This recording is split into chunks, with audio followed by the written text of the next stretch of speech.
Hello everyone. Welcome to our second video on the binomial distribution project for Math 105 baseball stats. Today what we're going to do is we're going to track our players' batting average through the season and figure out how long it would have taken us observing this player through the season before we could make a reasonable prediction about his expected number of hits. Remember that using the player's final batting average throughout the season, which I've written down right here, in my case it's 271, we use the binomial distribution to get an expected number of hits for our, I should say, expected number of 0-hit games, 1-hit games, 2-hit games, 3-hit games, and 4-hit games. An expected breakdown, hit distribution throughout my players', in this case, 159 games. We then use the chi-square or Pearson residual to see how accurate our predictions were, right? In my case, everything was pretty accurate except for his 0-hit games. We expected him to get only 45 or so. He wound up getting quite a bit more. So chi-square is close to 4. Remember, we want chi-square to be less than 4. So what we want to do here is see, well, what if we tweaked his batting average a little bit, right? What if we said, what if his batting average were, 269? Well, actually, then our estimate gets a bit better, right? What if we just sort of kept lowering it? 260. What if it were, in fact, 255? What if it were 251? Ooh, our chi-square is pretty close to 4 right here, right? What if his batting average were 250? Oh, whoops, sorry. 250. Oh, no good. No good. So it looks like 251 is the lowest his batting average could have been for us to properly give a reasonable estimate of his 0, 1, 2, 3, and 4 hit game breakdowns. Now, similarly, remember his batting average is 271. We could go a little bit higher and say, okay, well, what if his average were really 272? Ooh, okay, we're close to 4. Sure enough, 273 puts us over the limit, okay? So if our hitter, in my case, Eugenio Suarez, were anywhere between a 251 hitter and a 272 hitter, then our guesses, these guesses for expected hits would have been reasonable. They would have been reasonable enough to give a chi-square within 4, right, between 0 and 4, okay? Now what I want to do is look through his performance throughout the season and figure out after how many games could I have made such a prediction? After how many games was his batting average within this range?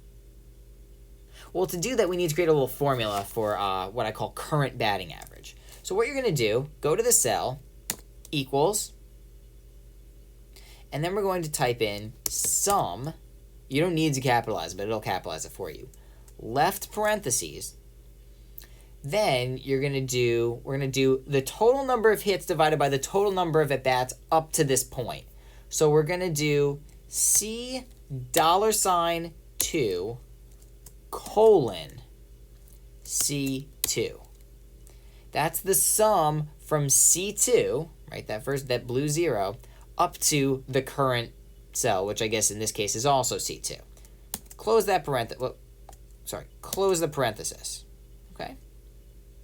Divided by, remember that's the slash key. The sum, parenthesis, B $2 colon B2. Enter. Okay? Now what this does is it says, okay, look, today he went 0 for 3. So his batting average is 0 divided by 3 or 0. But if I copy and paste this, well, now it says, okay, he went 0 for 6, so his batting average is still 0. But if I paste it here, it says, okay, well, he's gone a total of 1, right? 0 plus 0 plus 1. 4 plus 4 plus 3. 4 plus 3 plus 3. 10, right? He's got a total of 1 for 10. So that should be a 100 batting average, right? If you just keep pasting it, right, you see his batting average changes. Whoops, over time. Whoop, that's weird. Okay. So anyway, what we're going to do is we're just going to copy, right? Just to be clear, right? Press the cell, copy it, press this cell, hold shift, and then push the down key. You can press the command down key to sort of speed that up. And I'm just going to paste into here. I guess for me, I'm choosing paste formulas, but like, I'm not sure you have that option if you're not using numbers or whatever. It should do something similar, right? So what we have here is a current total for a current batting average for, in my case, Eugenio Suarez, right? This shows after, let's say, the, 11th game, right? He was a 242 hitter, right? Note, by the way, that batting average can change quite a bit. He was a 192 hitter, 258, 242, 297, right? First few games, things can go a little crazy with some really good or really bad games. But what I'm going to do at this point is look for the last time that his batting average was less than 251. Oh boy, he was less than 251 for quite a while, and then, oh, wait a minute, he goes above 251. But he's under 272, right? Or he's under 273, I should say.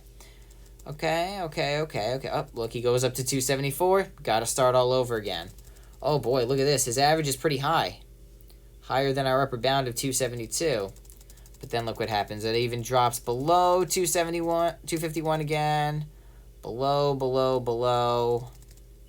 Oh, wait a minute. At this point, he's 251, and it looks like he stays as a 251 hitter for quite some time. Right? Or 251 or above, I should say. Right? 251. And it looks like he even stays within, 251 to 272 here, but then, oh gosh, look what happens. Right before the end of the season, he goes to 273, which we said was outside our range. So it turns out we really needed to wait until the end of the season to get something close to a good hit distribution for this guy, okay? So I guess what I'm just going to say up here is that we needed to wait until the end of the season, game 159, for Suarez to have a batting average between 251 and 272, i.e. to accurately estimate his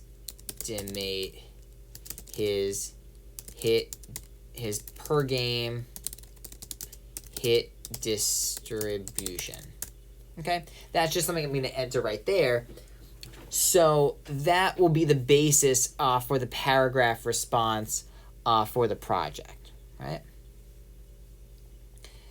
So that's all for today. Thank you.